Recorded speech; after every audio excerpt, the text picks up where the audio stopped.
He didn't leave loudly, but the consequences of his leaving were louder than any scream. That day felt completely ordinary. There were no signs, no heavy conversations, no arguments, no tears. He didn't leave a note.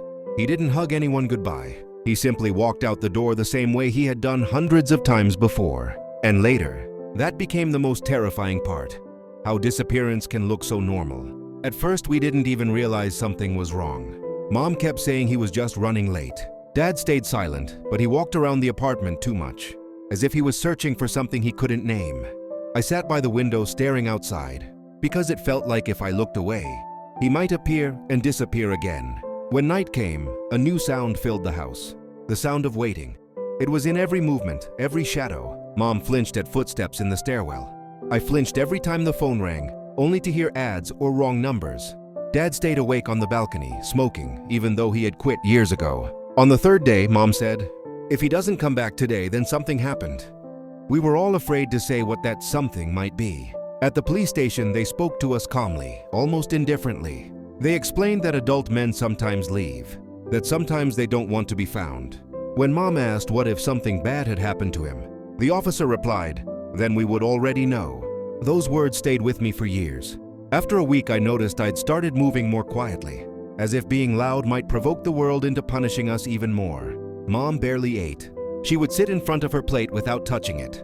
Dad became harsh, distant, almost like a stranger. Sometimes he would suddenly ask me, "You don't know anything, do you?" There was no hope in his voice, only suspicion. At night, I dreamed my brother was standing behind the door. When I opened it, there was no one there. I woke up soaked in sweat and afraid to fall asleep again. A month passed, and our home started to feel like a museum of his presence. We didn't touch his things. His mug stayed where it always was. His jacket still smelled like the street. Sometimes Mom would approach it as if by accident and freeze, holding the fabric in her hands. 6 months later, waiting began to destroy us in different ways. Mom lived between hope and fear. Dad chose anger. He said that if my brother left on his own, then he didn't deserve to be waited for. After those words, Mom cried at night, and I started to hate my father. But more than anyone, I hated myself. I replayed the days before he disappeared over and over in my head. His tiredness, his silence, the way he sometimes stared into nothing, as if he had already left. I realized it too late. He had been leaving long before that morning. Years passed, and his disappearance stopped being an event. It became background noise. We learned how to live with a hole inside our family. But sometimes it made itself known suddenly. During holidays, birthdays, family photos, where we stood closer together, as if that could fill the empty space. As I grew older, I became afraid of becoming him. Afraid that one day I might also simply walk out the door. Afraid of how easy disappearing seemed. We didn't know that all those years, he was living on the edge. He told us later, but I saw it even before his words. In his eyes. When he left, he didn't know where he was going. He wasn't trying to disappear from the world. He was trying to disappear from himself. The first nights, he didn't sleep. Later, he slept wherever he could. Sometimes on cold floors, sometimes in basements, sometimes sitting upright.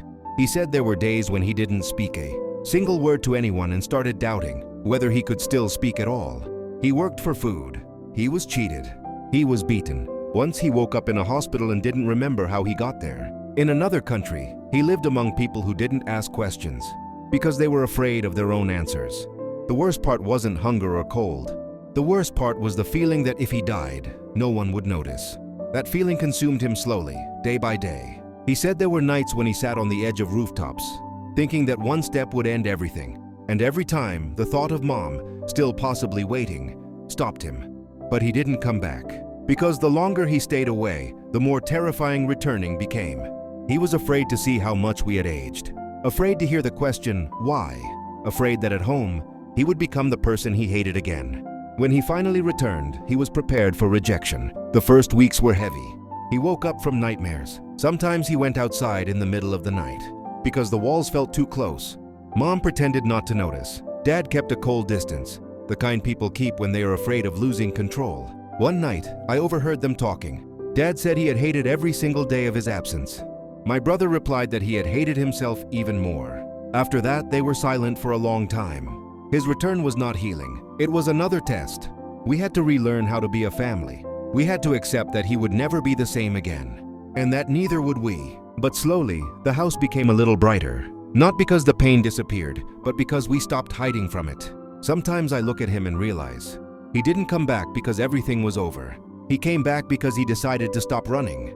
He disappeared for 10 years, and those 10 years stayed with us forever.